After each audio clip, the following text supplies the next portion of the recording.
बिस्मिल्लाहिर्रहमानिर्रहीम। अस्सलाम वालेकुम वरहमतुल्लाहि वबरकातुहू। मैं मुस्लिम बुज़दार, आप देख रहे हैं यूट्यूब चैनल नशात सानिया। सबसे पहले दुरूद व सलाम अल्लाहुम्मा सल्लि अला मुहम्मद व अला आलि मुहम्मद कमा सल्लैता अला इब्राहीम व अला आलि इब्राहीम इन्नका हमीदुम मजीद। अल्लाहुम्मा बारिक अला मुहम्मद व अला आलि मुहम्मद कमा बारकता अला इब्राहीम व अला आलि इब्राहीम इन्नका हमीदुम मजीद। हज़रत अबू हुरैरा रज़ी अल्लाह तआला अन्हु से रिवायत है, बयान करते हैं कि रसूलुल्लाह सल्लल्लाहु अलैहि वसल्लम के ज़माने में अल्लाह का एक बंदा अपने अहल व अयाल के पास पहुंचा। जब इसने इनको फिक्रा फाका की हालत में देखा तो जंगल की तरफ चल दिया।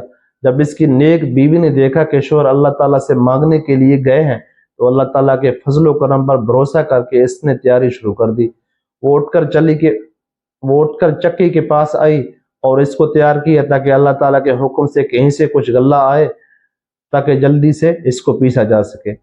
फिर वो तंदूर के पास गई और इसको गर्म किया ताकि आटा पस जाने के बाद फिर रोटी पकाने में देर न लगे। फिर इसने खुद भी दुआ की और अल्लाह ताला से अर्ज किया कि ऐ अल्लाह हमें रिज़्क दे। अब इसके बाद इसने देखा कि चक्की के गिर्द गिर्द आटे के लिए जो जगह बनी होती है, जिसको चक्की का ग्राउंड और कहीं चक्की की बार भी कहते हैं, वो आटे से भरी हुई है।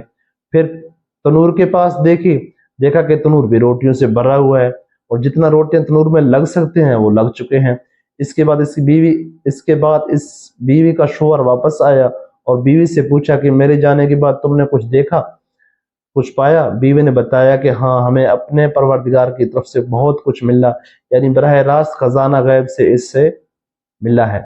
ये सुनकर भी चक्की के पास गए और इसको उठाकर देखा, यानी ताज्जुब और शौक में गालिबन इसका पार्ट उठाकर देखा।